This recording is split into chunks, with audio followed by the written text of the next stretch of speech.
Yeah, I'm sure if you ask some of the Rakdos experts, they would say one thing, the Mono White experts would say something else. And that's another odd choice to see in one aspect from Raja, who is well known for also playing very beautiful control decks and piles of cards affectionately titled Black White Rajas, or whatever the color combination is on that particular day. But he has rocked up with a rather conventional looking Rakdos midrange deck, but Raja, one of the best players, I think, in the tournament, an amazing player in general. I know among the commentators, when we were each giving our winner picks, he was the most popular choice, and he was mine as well. So excited to see how he does today. He sailed into data as well. But over here, we have what looks like a keep from Ivan Espinosa and maybe Jesse Robkin agonizing over her hand here on the left. Yeah, it does look like Jesse is, taking a second to make sure that she has like the tools she actually wants. This matchup, like mentioned before, is pretty bad, but Jesse does have, Skyclave Apparition, Brutal Cathar, things that can answer those marquee cards from the Angels. Like there's a few cards that they're wanting to resolve and really sort of start snowballing them. And if Jesse has the right start, she can maybe invalidate those. But looks like maybe she's got a little bit of a risky one here. I'm looking at like a Plains and 2 Mutavaults from a pie. And it looks like she is going to mulligan. Yeah, Mutavault is an interesting card in this Mono White Humans deck because I think it is one of the draws to the deck and one of the most powerful cards to have access to in the format. Even with a monocolor deck, though, it can still mangle your mana base sometimes. Where if you want to be unloading these white one drops, and Mutavault doesn't let you do that, and if you're building towards something like an Adeline or a Skyclave Apparition, as you say, if you draw 2 copies of Mutavault, well, maybe you just can't even cast your spells despite having all the lands you would need for it. Mm-hmm. Dom, I have a question for you. How do you feel about both these players, if whichever one wins this matchup? Because I feel like, while in this situation, Selesnya Angels is really favored versus Mono White, they're 2 decks doing a very similar thing. And it looks like the rest of the top 8 outside of mirror match situations are pretty good for them. Does that assessment seem right to you? Yeah, I think that where these 2 decks really diverge is in their control matchup. We had quite a few control decks in the field yesterday, and most of those, if not all, seem to have dropped off, is my understanding. So there might actually be more fertile ground for Angels to exploit compared to the Humans deck. But I got to make it out of this match first. And so Jessie coming out of the gates fast with Recruitment Officer, and we'll see if she can stitch more together after this. It looks like only 3 cards left in hand, so a pretty depleted hand to start off with. And this is a matchup where you really need pressure backed up by either one of those removal creatures like Skyclave Apparition, Brutal Cathar, or Brave the Elements to break open a board stall. But we definitely got the aggression side of things that accounted for so far. Yeah, and multipliers together, and then Bishop of Wings. This is one of the cards that makes the matchup so hard. Just a 2-mana 1/4, and whenever an Angel or a Cleric enters the battlefield for Ivan's going to gain 4 life. So you see Jesse already, if she doesn't draw a card like Thalia's Lieutenant here, or some sort of removal creature for the Bishop of Wings, her attacks are very, very awkward. She's going to need to throw away a creature to push any amount of damage, and the most she can push is 4. And guess what, Dom? Ivan's deck has Angels in it, so that's going to get invalidated very quickly. Yeah, it's the text on all of these Angels is scary enough. The Bishop of Wings, Righteous Valkyrie, so on and so forth. But also just the numbers on them. For the Mono White Humans deck, a 1/4 blocker is pretty good against a board full of 2/1 creatures. And so, yeah, we see Jesse not even wasting a Brave the Elements. I think she correctly identifies you got to do it here, but just needing to do anything she can to push damage through. And that's what it comes to here. Yeah, another big point, maybe if you don't watch a lot of Pioneer get into it, is when the Angels deck hits 27 life, a few cards get activated. So Jesse's using her Brave the Elements here to use her mana and hopefully try and top deck something like Thalia's Lieutenant and run over Ivan, and just trying to prevent Ivan from getting those extra bonuses at the same time.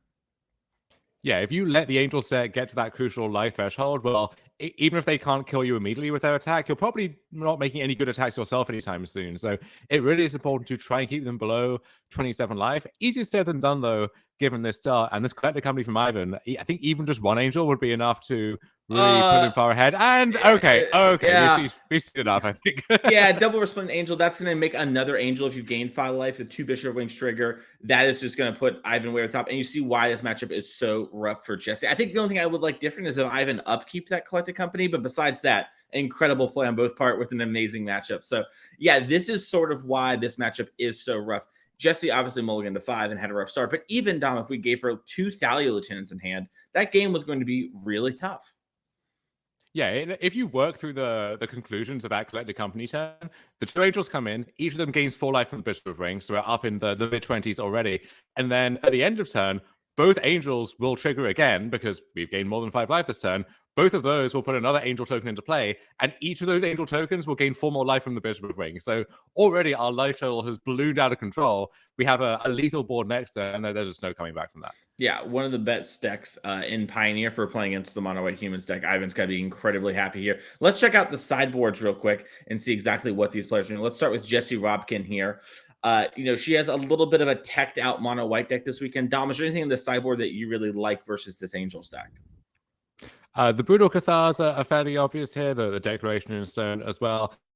Maybe you want some portable holes, which don't really kill the angels you care most about, but can tag a Bishop of Rings, can tag some of the cheaper cards that start that curve off.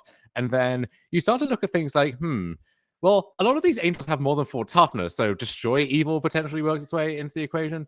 I don't think you can afford to sideboard too much, and the deck as it stands looks decent as it is, so I imagine it's just adding some of these marginal removal spells, including that Declaration in Stone, hiding down there as well, and then submitting again, getting to work. Yeah, I'm going to be very curious to see what she does here. Because like you said, you can bring in a lot of this removal, but then you need to keep your aggression. But also, most of your 1-drops fall off really quickly, and your Thalias are kind of awkward. So it's a really weird, like, okay, well, my Thalia can be good, but then my removal is bad. It's going to be a really hard match to navigate, even on the sideboarding side here for Jessie. Hopefully she came prepared for this matchup. Let's check out what Ivan has. We know that he's already, strategically favored in this sort of matchup, and you get to see the deck here. And you also see some quick notions of Ivan brought 4 Amarius Call and then 2 of the other tap pain land, the Skyclave Cleric. So he has a lot of spells and a lot of lands despite not looking that way. Yeah, the Cleric is funny. It's almost the kind of card you would board in with your control deck against a white aggressive deck in a format like Standard. And now this is just incidentally in this deck for free and works so nicely with all the other synergies you have going on here. I imagine for Ivan, his own Brutal Cathars will work nicely here. And then the portable holes as well. More 1 and 2 drops in the human deck that you want to take out of the way early and keep up with. But really, if you force Ivan to just resubmit the same 60 cards, I think he wouldn't be too upset about that either. 100%. Yeah, I wonder if for Johnny, the strength of the pride comes in this matchup. It's the Johnny that if you have more than your 20 starting life total, you can one-sided Wrath of God your opponent. I know that's like a card for the mirrors quite often, but maybe that's something that we'll see here. We have to see what Ivan does exactly. Maybe that's a play draw situation. As Jessie Robkin looks at her hand, and Dom, I think Jessie has 5 lands in this opening hand, so it's going to be. Oh, I guess it's only 4. Okay, well, like it better by the second at this point. A little bit of a rough one. Yeah, you kind of need everything at the right moment to piece together a winning draw in this matchup for the human deck. And so you can get that on fewer cards. You can mulligan if you need to, but you'd rather just have it already out of the gate. So Jessie will lead off here on Dauntless Bodyguard, and we'll see how impressive this second turn is. Luminarch Aspirant. Okay, this is one of the cards which does actually let some of your smaller, motlier creatures be able to tangle in combat with all these 1/4s and 2/4s and so on. So one of the more crucial cards there, I think. Yeah, I think Jessie just has a 1-2-3 curve with Adeline, and so she kept and just kind of hoped to like, hey, I'm going to need to draw spells one way or another. Let's just make sure that I'm doing something on the play that matters. And she drew the Mutavault, plays it, and then gets to start smashing into it for some 5. Yeah, this is with the token trigger here. You get 6 damage. Once again, keeping Ivan away here from the crucial life total number. And Ivan, gonna need one of his more powerful 3-drops here to actually sort of stabilize. Otherwise, Jessie, despite having all lands in hand, has a good amount of pressure on board. And there's Righteous Valkyrie. Yeah, so that by itself, not too bad at stabilizing the board, but against Adeline and Luminarch Aspirant, Adeline itself, I think, might actually demand a trump block on this turn if it's depending on its sizing. And okay, that decision is being made for Ivan Espinosa. That Righteous Valkyrie not around to block, and this is going to be, if not a lethal attack already, it's pretty damn close. Yeah, it looks like Jessie is attacking with everything, and there might be a situation where the players announce the Luminarch Aspirant trigger but haven't put the dice on. If not, it'll be a little awkward there. But Ivan also, even if she misses it, yeah, he's at 5, no board pressure. I think he could collect a company here, and he's going to need to hit some real good stuff to stabilize. And that just shows how bad this matchup can be, right, Dom? He has no board behind here, and if he hits the right things off Coco, we might have a game again. Yeah, this is one nice thing about the Prosperous Innkeepers that Ivan has added to the deck is they let you accelerate out a collected company on turn 3 or one of these big Kayla's Reconstructions, which is the addition from Brothers War, this souped up collected company where you can really aim as high as you like. And yeah, if we hit the right cards with one of those, could be right back in it, but it's going to have to be impressive and it has to be right now. Mm-hmm. And yeah, you see Ivan taking a second. He clearly has some options. I think he has a Skyclave apparition in hand, and he was just sort of doing the math like, okay, if I kill your Brutal Cathar and block, what happens if I kill the Adelaide? And determines that, hey, no matter what I do, I'm going to die here. And we've got some fast games going here, Dom. I think that's a turn 4 kill on both sides so far, and not always what you expect from the Pioneer format. Yeah, I think this is one of the criticisms some people had is that the threats have outpaced the interaction to the point where a lot of matches do devolve into I just do my thing and you just do your thing and we see who can do it more quickly. And if you just watched this match, if this was your introduction to Pioneer, could see why you might think that. But I think especially after sideboarding, even in these matchups, there's more interaction. Things get a little grindier, as the kids like to say. So hopefully we can see a competitive game 3. Yeah, hopefully. And, we have a little bit of eyes. I can see that the players are shuffling. I see that Jessie has gone back to her sideboard, and I watched her switch some cards. We got a little play draw sideboard situation going on. That's always exciting. I'd like to pull up her deck list real quick here again, just so the players can see that. Me and Dom are beautiful, but Magic is a little bit better. And I wonder, Dom, if maybe this is like a portable hole in the draw situation coming on. Maybe Jessie thought, like we talked about, there's too much removal if she's on the play. What do you think is happening here? Yeah, I know that Jesse and Andrew Allen Bogan, who worked together for this event, put a lot of focus into, do we actually want to have different tools on play versus a draw against a lot of decks? So in the mono green matchup, for example, I believe they do like portable hole on the draw and don't like it on the play. I think the theory being on the play, just want to curve out as fast as possible, don't want to take time off of your own development to swat an elf out the way, but on the draw, maybe that's a necessity in order to keep up. And I can imagine something like that being a play here for the Humans deck in the Angels matchup. Yeah, and it's one of those things where it's a little awkward because unlike against the mono green deck, for example, the Angel deck doesn't have any 1-drops except other portable holes, from their side of the table. So it gets a little weird in the lineup there. So I could totally believe that when you're on the draw, it's just like, okay, well, I really want to hit Bishop of Wings. And so 1-drop into 1-drop Bishop of Wings is like an actual curve. So hopefully that can happen here. That's honestly, Dom, my biggest criticism with the Angel deck. I think if it had a 1-drop that you could play 2 or 3 of, you would be all about this deck in Pioneer, or at least a much more, commonly played deck. Yeah, its curve effectively starts at the 2-drop slot, which is not fatal in a format like Pioneer, but it's sort of ideal. And as you say, if you had a good 1-drop Angel would be ideal. We have I think it's Segovian Angel from the Modern Horizon sets, I think as a nod to that. But even just another good 2-drop, we saw Giada from Sheets and Yucapena really help to juice up this deck. I think another card in that range would be a big pickup. But as it is, you have your portable holes. You can board up to more of those in the matchups where those are good. And sometimes you have things like Deafening Silence or what have you against the other half of the format. Yep. And we're going to start things off here with the Skyclave Cleric there tapped for Ivan, and then Jessie has her faithful Dauntless Bodyguard back in the fold. And looks like this game, Jessie has Destroy Evil for maybe some of those more powerful 2-drops, along with a Thalia's Lieutenant. That's one of the cards we keep talking about where maybe that allow her to push through enough damage. It's sort of some of her best draws. Looks like Ivan and her shortcut. We have a Bishop of Wings straight into, looks like Destroy Evil for Jessie and get her a little 2 damage. And we saw her do this a bunch yesterday, Dom, where she sort of is liking to have these hands that have, a 1-drop, and then maybe she plays another 1-drop, but then just starts interacting a little bit and then slams the Thalia's Lieutenant and runs over the opponent.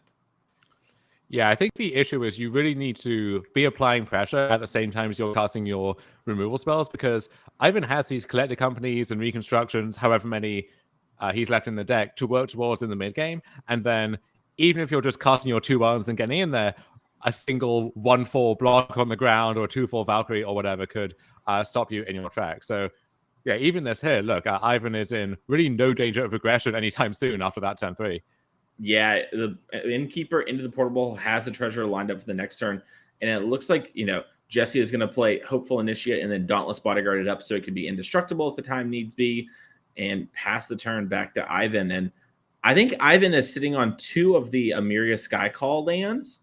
So those are going to get really strong if Ivan can live for a couple more turns and generates 2 angels. Otherwise, we've got some tap lands to play. Yeah, you're never going to bank on getting to 7 mana, and that's even pre-Thalia against the white aggro deck. But in these really drawn-out games, a Miracle can come up, and this is a deck that has some combos of Nykthos in it. So you get a Bishop of Rings and another double-pipped Angel or something like that. You can work your way up there surprisingly quickly. Yep. And we see Jessie here cast the Thalia's Lieutenant with the trigger on the stack. She's going to animate her Mutavault so that she can start slamming in here and then training up the Hopeful Initiate. As we do get a double block on the Dauntless Bodyguard. Dom, what do you like to kill? The 1/3 with a 1/1? Yeah, it seems like letting that Valkyrie get even bigger is going to be a problem in the long term. So I think just get that one out of there, even if the Innkeeper can be a nuisance if there's a follow-up collector company or something like that. I think so too. It does look like Jess has Destroy Evil in hand. So yeah, maybe she's going to try and kill that so that if, Ivan plays another, Giada or Youthful Valkyrie or something, she can kill the Youthful due to it growing. And looks like Ivan drew that Pain land for turn, if I'm not mistaken, which means Ivan has this Resplendent Angel and then not much else when it comes to the form of gas. Yeah, you don't want to be in a spot where you are realistically getting close to casting that 7-drop sorcery, because it means you're flooding out pretty bad here. And this is one thing that can happen to the Angel deck. You need enough lands to cast your relatively expensive spells, but then sometimes you do just draw too many of those and don't have much action left over. Yeah, I think just to do Skyclave Apparition, so she's going to be able to eat the Resplendent Angel and then destroy Evil the Youthful Valkyrie, slam in here for 4 damage. A huge turn, but Ivan's in the unenviable position of untapped land gives him 2 4/4s. Wow. How often are you wishing to draw a land when you're getting attacked by this many creatures? So here's Skyclave Cleric, which can gain a little bit of life back, but Jesse's creatures are at the size now where they can just happily rumble into that Skyclave Cleric. So you always got to be a little cognizant of Collector Company if your opponent's passing the turn without doing anything, but I think Jesse sees the coast is clear here. Yeah, I have to imagine that she would think that, last turn we would have Collector Company to grow the Youthful Valkyrie, maybe like an instant speed instead of playing the Resplendent Angel. Maybe she's worried about Ivan trying to set up a Coco turn, but she's also in the unenviable position of, if this game goes long, he's just going to draw more creatures. So I bet you we're going to see an attack for maybe everything but the Skyclave Apparition. I'm not sure, Dom. What are you thinking? That sounds smart to me. Yeah, and this is a draw to the mono white deck is your curve is lower and your creatures all do things by themselves. You don't need to get this angel together with this enabler. You can just play your creatures and get to work. And past a certain point, you don't really care which of them lives or dies. Yep.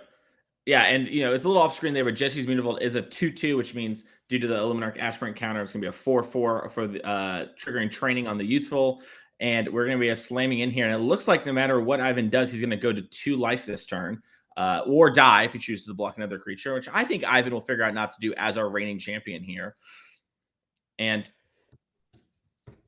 Jesse Robkin has Ivan on the back foot, but with a card like Collector Company or Kayla, and Ivan extends the hand. Jesse Robkin moves on, needs to win one more Pioneer game to lock up the top 4.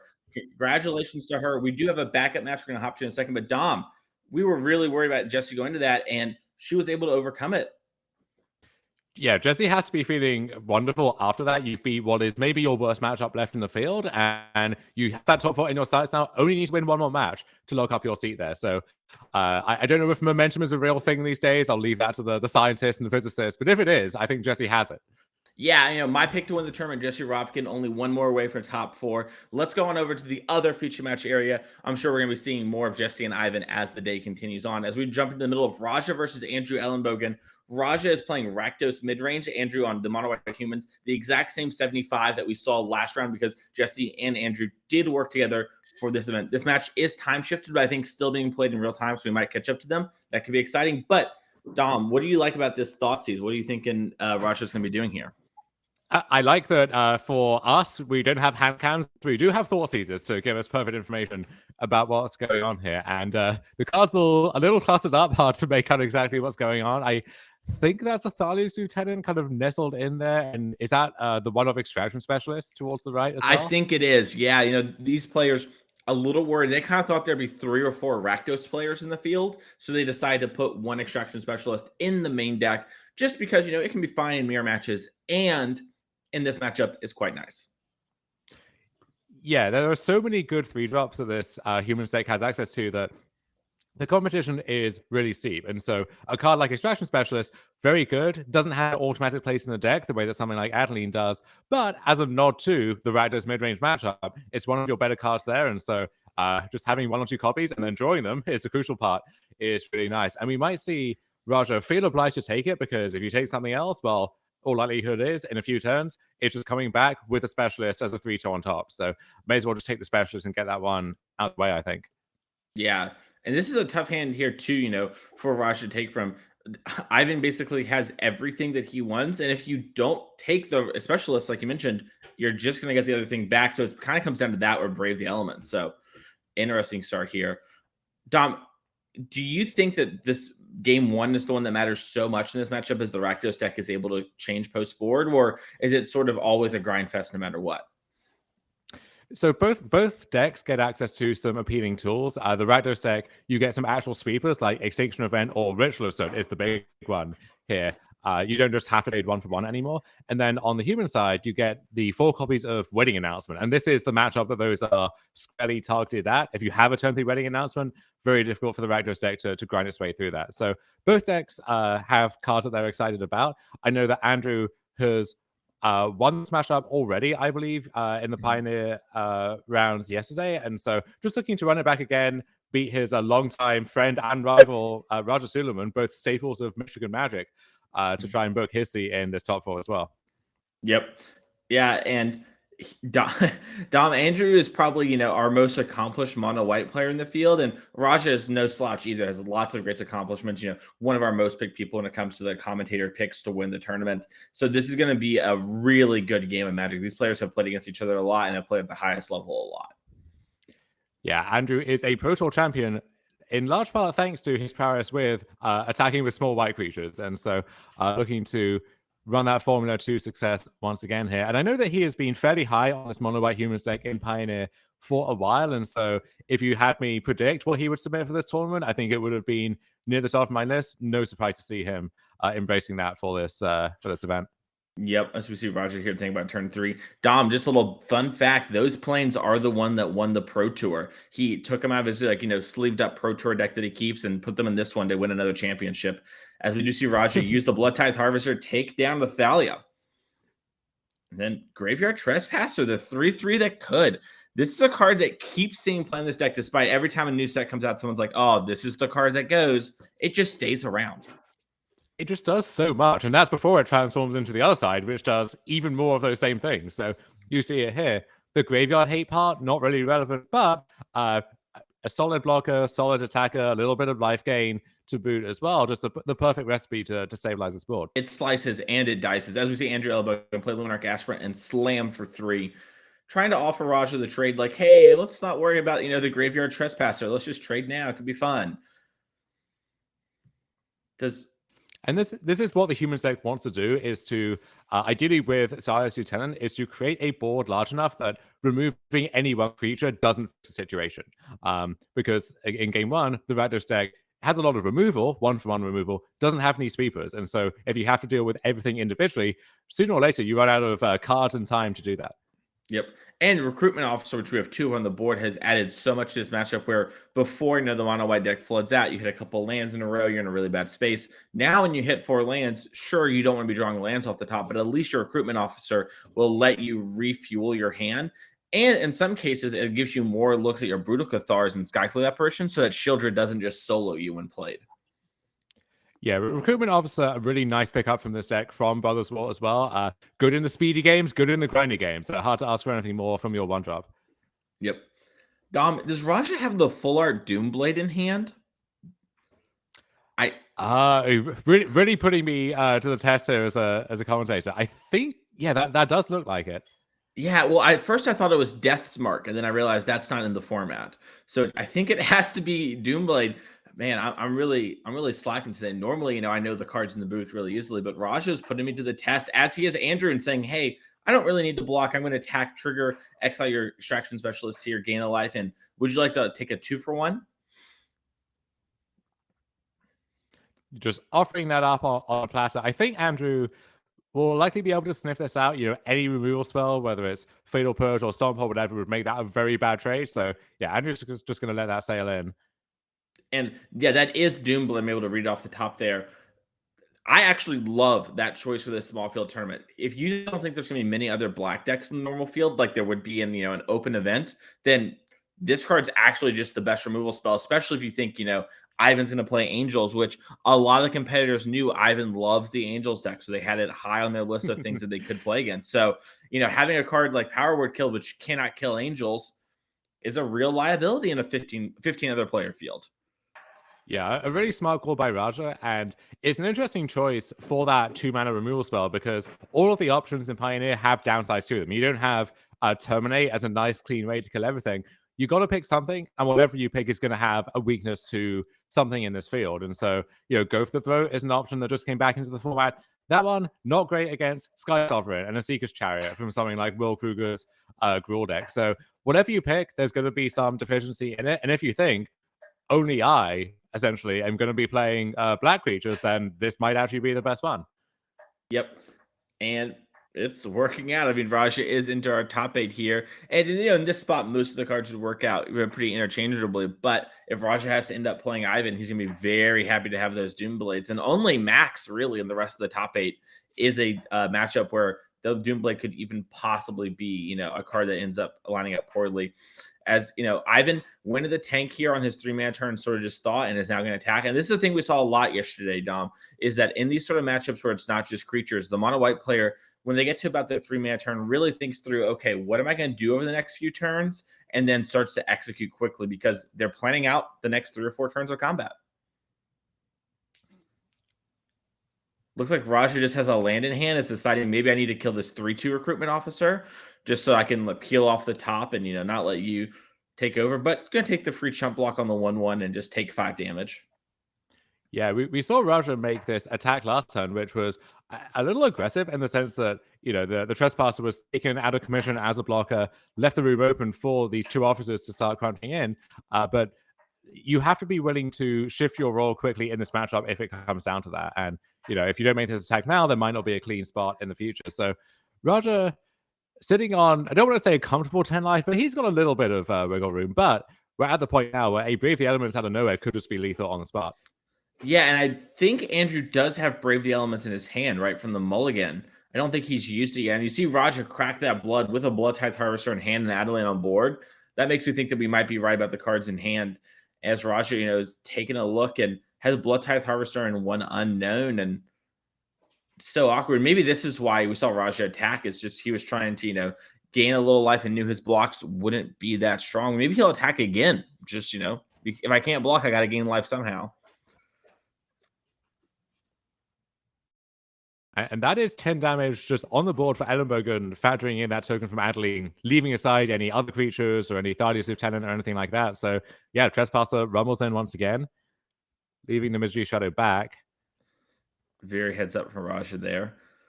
And it looks like Raja maybe thinking about bluffing a creature removal spell to maybe get Andrew not to use the Brave the Elements this turn. If he plays the Blood-Tithe Harvester, Andrew only needs to be afraid of Fatal Push, which doesn't really threaten his good friend Adelaide, and knows that Raja would probably do it on his turn to play around the Brave the Elements they both know about. Yeah, I guess if both players know about Brave and Fatal Push is on the table, it's really up to the couple Doomblade copies in the deck to kill the Adelaide for Andrew to even think about playing around anything in order to maybe save Raja a turn in the old posturing game. And if Andrew decides he doesn't want to go for it just yet, he can afford to do that. Just attack with Adeline, which has Vigilance, biggest creature on the board, threaten a trade at the very least. So if you want to go for lethal with the Brave, you can do that. Otherwise, you can just sit back and use it as a defensive tool as well. Yeah, I think Andrew's thinking about if he wants to block the Graveyard Trespasser and basically disrespect the card, Bone Crusher Giant or a Braid. Both players are kind of stopped, and Andrew's the one moving around here. So I think that's the situation around. Adeline is a 3/4, and Andrew knows that Bone Crusher Giant is a card that could really turn this game on its head, as it is sort of the best creature hate spell in Pioneer. And yeah, here is the post-combat Blood Tithe Harvester for Raja. So Coast is essentially clear now. There's no Fatal Push active. I guess you could pick off a Recruitment Officer, but that's not your ideal use of that card. And wow, here's Thales Lieutenant 2. Yeah. Andrew I just has think it all here. Yeah, Andrew, it looks like he just has it rolled up. He's going to double check the Fatal Push. I think Andrew, and like you mentioned, Andrew and Raja know each other. They both have a lot of respect for the game. And Andrew, I think, would be like, okay, well, this Adeline can just attack forever right now and be, a little unimposed. So Raja probably would have Fatal Pushed it on his turn. He knows I have Brave. How bad is this even if I cast Brave and he kills my 4/3 Recruitment Officer? And we see Andrew attack trigger and then probably is going to do something in response here. Yeah, it looks like he's tanking again about whether he should Brave or not now that he's got his triggers off. And it looks like Raja maybe is getting allowed to move to block. So really disciplined play here from Ellenbogen. Not going to take the risk of Raja trying to trick him with a Fatal Push and just potentially lose his best card. Yeah, the calculation might be, if I go for it and it works, great, I win the game. If I just don't go for it, even in the face of a removal spell, then how likely am I to lose? And I think Andrew assumes his own position is commanding enough that there's no reason to set up a potential blowout when I'm on course to win the game as it is, regardless. Yeah. Yeah, it's actually super smart too, because if Raja tries to, let's say, double block the Adeline and just remove the biggest creature and the thing that's growing without his lieutenant, well, then Andrew can be like, all right, Brave. I know Fatal Push can't kill this Thalia. This Adeline. And yeah, I might lose the damage, but then I kill 2 of your blockers. So on the next turn, we're in this same exact position, essentially, except I had this huge Adeline again. So really heads up here just allows him to sort of hang out and think about what he wants to do. So it looks like Raja is going to line up this block. You remember Mystery Shadow does have a +1/+1 Twitch chat before you think Raja's throwing away his creature. So he can kill that Recruitment Officer if he wants. And it looks like he's rathering to keep the Blood Tithe Harvester around. Do you think he's going to use his activate ability on something, Dom? You would love to be able to pick something off with that if you could, but I think this is more a case of I need to survive the turn, but then I also need to be able to win the game. And then if, I have the Harvester, I have the Trespasser, if I find a removal spell for the Adeline or something, then maybe you can stitch it together. Otherwise, you're just treading water with your one creature, and that's not going to be enough.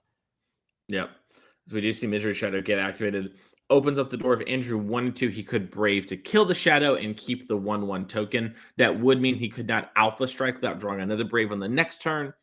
But maybe Andrew wants to have that here. Really complicated and hard games. This is the thing we see from the mono white deck, Dom. Yeah, as we see Andrew decide, like, yeah, I'm going to get rid of this and keep my board presence. You don't have enough board wipes in your main deck. People always say these decks are just so easy, you just don't think, but they're incredibly hard. Yeah, this is essentially trading the Brave for a 4/3 Officer and a 1/1 token. And that seems like a pretty good use of your card if you don't have a lethal Alpha Strike lined up with it next turn. Yeah. As we see Roger crack the blood and going to pick up his cards. Andrew Ellenbogen up a game here. The mono white deck just dominating our feature match area right now. And, Andrew was on the play there, which is pretty big in these sort of matchups. Anytime you're playing a Savannah Lions deck, you're going to want to be on the play there. But still, looked pretty good for a matchup that can be really tough. I guess that's what a Pro Tour champion does. Let's check out the sideboards, though, real quick and see what it's like.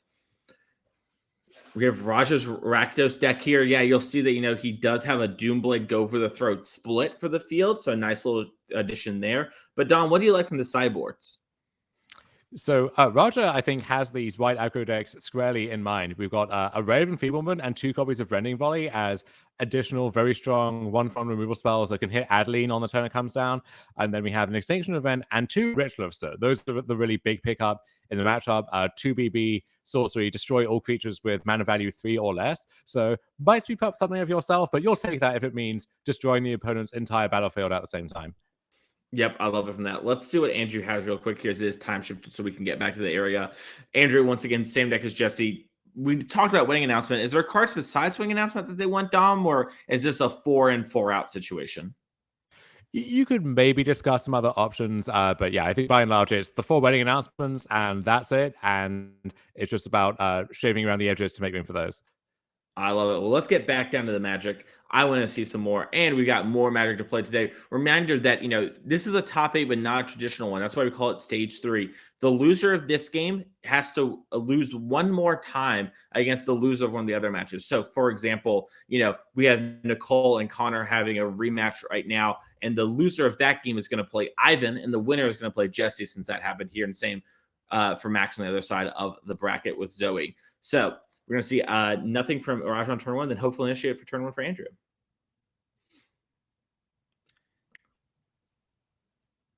Raja taking a think here, figuring out which 2-drop he wants to play, and sequencing with this deck matters so much, especially when you're on the play. It's your best chance to get in some chip shots. How would you sequence those 2 blood clips? Would you lead on the Dissension one, or would you start on RTR and then fake out with a Dissension on turn 2?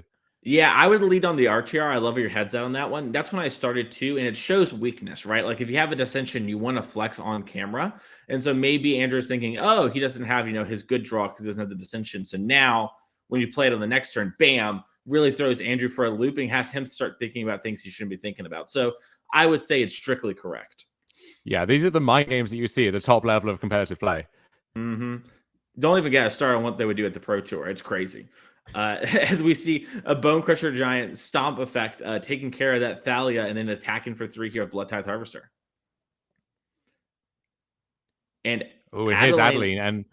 And Roger's attack without Harvester means the 1/1 can rumble in and survive through the next turn as well. So that's the risk that you take, and Roger knows that, but getting punished for it a little bit here. Yeah, it looks like Raja has his Reckoner Bank Busters in and Fable the Mirror Breaker in his hand. So has a Fatal Push, and so if he wants to, he can start cleaning up this board, but doesn't have that Ritual of Soot, which would have been, the card that we discussed in the sideboarding that, really swings this matchup on its own. Do you like just developing the Fable here or sort of getting a lot of things going? This seems like a really complicated turn. And if players can't tell, we're playing at 2 times speed here so we can catch up to everybody. And even in that case, Raj has taken a good think on it.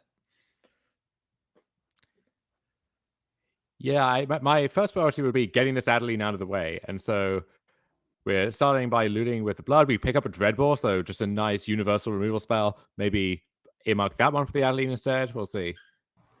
Yeah. Looks like Raja is going to cast Fatal Push on the Adeline. Has, the Haunted Ridge, and looks like he's going to develop his Bank Buster now. And I'm curious to see if he rumbles again or if he's just going to hold back on D. And it looks like this time he's, he's like, I've been attacking you a lot, getting hit for a bunch. I am off it. I'm going to just pass the turn. Yeah, when you have the Bank Buster providing cards turn by turn, you have the Bone Crusher Giant on its adventure waiting to return home. You have to like your odds in a longer game. You just want to make sure you don't get punked out before that. And so, yeah, we keep up one blocker in the Harvester, and then that can turn into a bigger blocker in the form of the Bank Buster if it needs to. Yeah.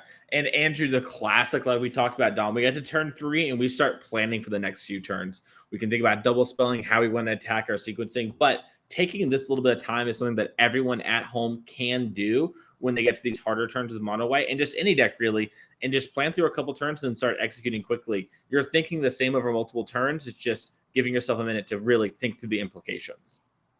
And there is the wedding announcement, the most important card, I think players on both sides would argue, in this matchup. And so we'll see. I think Raja might need to start aggressively digging for Extinction Event or Ritual, so just to be able to clean up the board in a turn or two. Yep. Yeah, wedding announcement's going to make a couple 1/1s and draw some cards, depending on what's best for Andrew, then turn into a Lord effect for the remainder of the game. As we do see Raja, despite having some removal spells in hand, just drew a card of the Reckoner Bankbuster, maybe looking for some specific card in mind, like Ritual of Soot, but now just has a bunch of spot removal. And like you mentioned in game 1, Tom, that's really hard to be enough to actually beat them on a white deck. Yeah, we're using a Dreadbore to kill a 1-drop potentially, or a Stomp. Okay, that works as well, but falling further and further behind just on the board here with what we have, and Andrew still has a few cards left in the tank, 2 Mutavaults there ready to spring into action when they need to as well.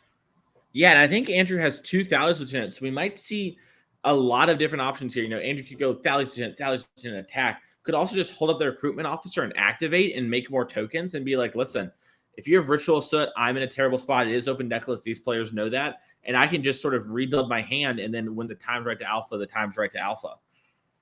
As we do see Adeline come on down here. Yeah, so Andrew, lots of different plays he can do here. I see does slam with everybody now. Yeah, and then this game has just been a bloodbath so far. And the Adeline, the ability by itself is annoying. And then I think if Roger doesn't have yet another removal spell to answer it, then we could see this game end very, very quickly. Yeah, Roger just has a couple spot removal spells, so you're going to see him activate the Reckoner Bankbuster and draw another card. And now we're back in the tank again about what we're supposed to do. Very awkwardly, Dom, all Bloodtithe Harvester being multicolored means no matter what creature we play, Brave the Elements is good off the top. So, it's not even like we can play Bone Crusher Giant like last game and maybe diversify against Brave. No matter what, we're going to have that one be, a pretty annoying card if you're Raja Suleiman. And Raja at 12 facing down the 2 tokens, a recruitment officer, 2 Mutavaults as well. And then that wedding announcement, when it transforms at the end of this turn, even those lowly 1/1 tokens can attack into the harvester and be substantial threats in their own right. So, yeah, this is a real uphill battle for Raja here. And I think unless he pulls something out of the hat on the next turn, if it gets to that, then I think Andrew is going to be moving forward in this tournament. Yeah, and we've shown just, despite playing multiple bad matchups over the last 2 days with this deck, Andrew Ellenbogen has just overcome both Will Kruger and Roger Suleiman in our tournament. Just, playing really tight technical Magic, making sure to, win that dice roll and be on the play, but still making the most of it and making sure to keep hands and do the right stuff. And it looks like Andrew is once again tanking over for the next 2 turns, trying to figure out, do I need to animate these Mutavaults? What do I need to do in order to win this game? Because Andrew knows this is really good. Raja drawing a card with Reckoner Bankbuster every turn is not exactly how Raja wants to draw it up at this point, as we do see Andrew just attack for 2. I love it. So easy to slam with everything, but he'd rather have the bodies, and that's the type of high-level Magic we'd love to see. Offering the trade here with the Harvester, and Raja might feel obliged to take this here. Yeah, there we go. It's so awkward. As we do see Andrew, Accurate Recruitment Officer, double check to make sure, you don't want to get a GRV here, and he's going to have to reveal the creature he puts into his hand as he grabs Extraction Specialist. So his one of fun of great for this matchup. That's a good one to find on your trade. Especially if one of Raja's ways to get back in the game is Rich Assert. Not exiling creatures means that you have your pick in terms of what you want to buy back from the graveyard. So even if Raja finds a sweeper, Extraction Specialist into buying back Recruitment Officer, well, that is a pretty impressive board once again by itself. Yeah, and Raja picked up a Shieldred for turn, so he has a couple options available to him. He has one more Dreadbore, I believe, so he could do something like kill a creature, play a Bone Crusher Giant or a Fable. He could slam the Shieldred. Lots of options available, and Raja, while under the gun, is not out of things yet.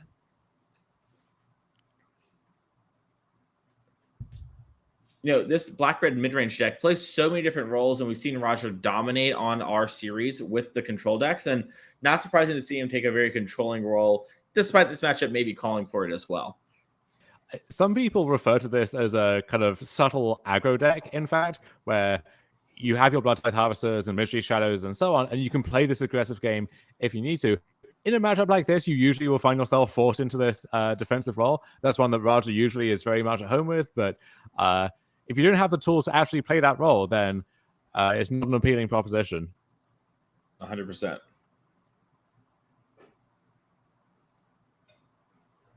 And looks like we're just going to play the Fable of the Mirrorbreaker after killing the Hopeful Initiate.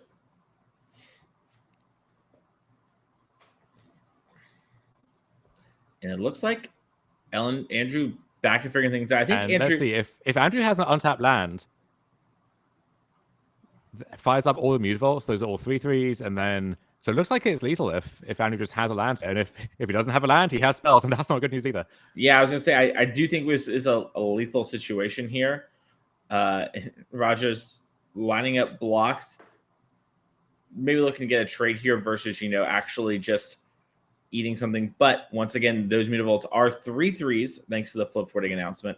So we are attacking 4/10 here, and yeah, Raja has been defeated. So we're going to head back here to the booth. Congratulations to Andrew Ellenbogen. Moving on. Tournament not over for Raja Suleiman. So don't worry, Dom. Your pick to win still alive. He needs to lose one more game to be out. But he needs to win the next 2 if he's going to make it to our top 4 double match elimination bracket. We're going to take a quick break, go grab a drink, and we'll be back in just 2 minutes.